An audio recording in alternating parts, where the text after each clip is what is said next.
नमस्कार, मेरा नाम है मुनमुन और मैं आज एक नया उपन्यास लेकर आप सबके समक्ष प्रस्तुत हूँ।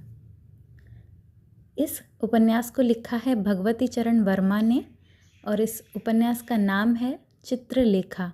आप सब ने इस कहानी के बारे में ज़रूर किसी न किसी से सुना होगा, तो चलिए शुरू करते हैं। उपक्रमणिका। श्वेतांक ने पूछा, और पाप? महाप्रभु रत्नांबर मानो एक गहरी निद्रा से चौंक उठे। उन्होंने श्वेतांक की ओर एक बार बड़े ध्यान से देखा। पाप बड़ा कठिन प्रश्न है वत्स, पर साथ ही बड़ा स्वाभाविक। तुम पूछते हो पाप क्या है? इसके बाद रत्नांबर ने कुछ देर तक कोलाहल से भरे पाटलिपुत्र की ओर, जिसके गगन चुंबन करने का दम भरने वाले ऊंचे ऊंचे प्रासाद अरुणिमा के धुंधले प्रकाश में अब भी दिखाई दे रहे थे, देखा। हाँ, पाप की परिभाषा करने की मैंने भी कई बार चेष्टा की है, पर सदा असफल रहा हूँ। पाप क्या है और उसका निवास कहाँ है, ये एक बड़ी कठिन समस्या है जिसको आज तक नहीं सुलझा सका हूँ। अविकल परिश्रम करने के बाद अनुभव के सागर में उतराने के बाद भी जिस समस्या को नहीं हल कर सका हूँ, उसे किस प्रकार तुमको समझा दूँ? रत्नांबर ने रुककर फिर कहा, पर श्वेतांक, यदि तुम पाप को जानना ही चाहते हो तो तुम्हें संसार में ढूंढना पड़ेगा। इसके लिए यदि तैयार हो तो संभव है पाप का पता लगा सको। श्वेतांक ने रत्नांबर के सामने मस्तक नाम कर कहा, मैं प्रस्तुत हूँ। और कदाचित तुम भी पाप को ढूंढना चाहोगे? रत्नांबर ने विशाल देव की ओर देखा।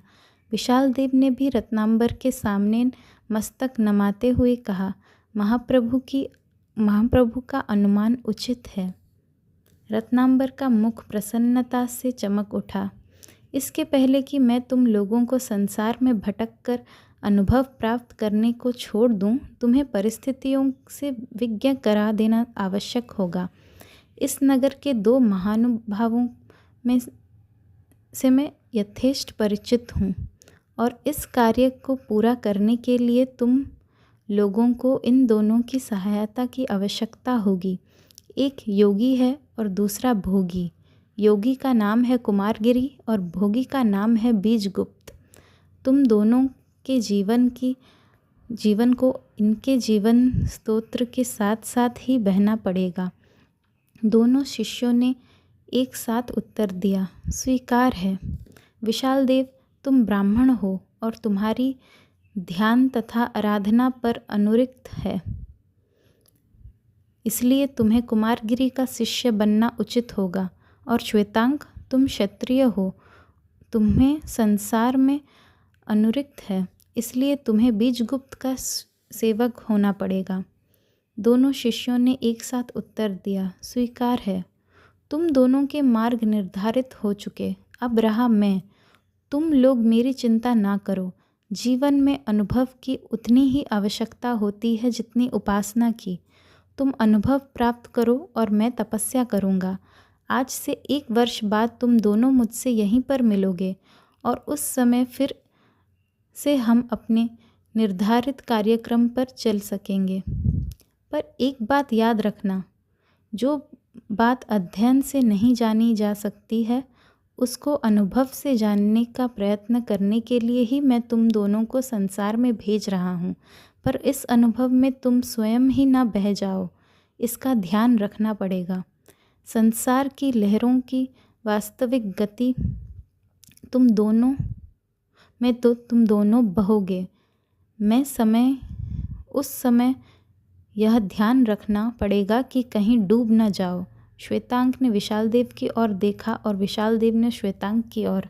रत्नांबर ने कुछ देर तक मौन रहकर फिर कहना आरंभ किया, जिन परिस्थितियों में तुम जा रहे हो उनका पहले से ही परिचय करा दूं। कुमारगिरी योगी है। उसका दावा है कि उसने संसार की समस्त वासनाओं पर विजय पा ली है। संसार से उसको विरक्ति है और अपने मतानुसार उसने सुख को भी जान लिया है। उसमें तेज है और प्रताप है, उसमें शारीरिक बल है और आत्मिक बल है। जैसा कि लोगों का कहना है, उसने ममत्व को वशीभूत कर लिया है। कुमारगिरी युवा है, पर यौवन और विराग ने मिलकर उसमें एक अलौकिक शक्ति उत्पन्न कर दी है। संसार उसका साधन है और स्वर्ग उसका लक्ष्य। विशाल देव, वही कुमारगिरी तुम्हारा योगी गुरु होगा। और श्वेतांक बीजगुप्त भोगी है, उसके हृदय में यौवन की अंतिम उमंग है और आँखों में मादकता की लाली। उसकी विशाल अट्टालिकाओं में भोग विलास नाचा करते हैं। रत्न जटित मदिरा के पात्रों में ही उसके जीवन का सारा सुख है। वैभव और उल्लास की तरंगों में वह केली करता है। ऐश्वर्य की उसके पास कमी नहीं है, उसमें सौंदर्य है और उसके हृदय में संसार की समस्त वासनाओं का निवास। उसके द्वार पर मातंग झूमा करते हैं। उसके भवन में सौंदर्य के मद से मतवाली नर्तकियों का नृत्य हुआ करता है।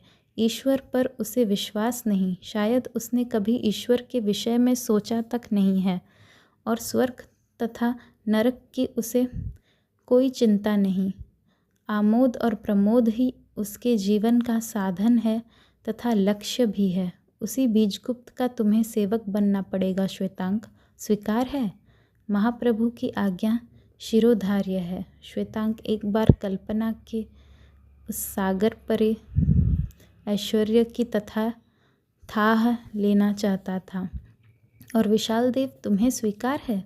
महाप्रभु की आज्ञा शिरोधार्य है। विशाल देव एक बार यौवन और विराग के मिश्रण से उत्पन्न शक्ति का महत्व जानना चाहता था। तो फिर ऐसा ही हो। इतना कहकर रत्नांबर उठ खड़े हुए। दूसरे दिन कुटी खाली पड़ी थी। गुरु साधना के सूक्ष्म क्षेत्र में और शिष्य अथाह संसार में निकल पड़े थे। आज के लिए इतना ही। कल फिर मिलेंगे इस उपन्यास का पहला परिच्छेद लेकर। तब तक के लिए विदा दीजिए। प्रणाम।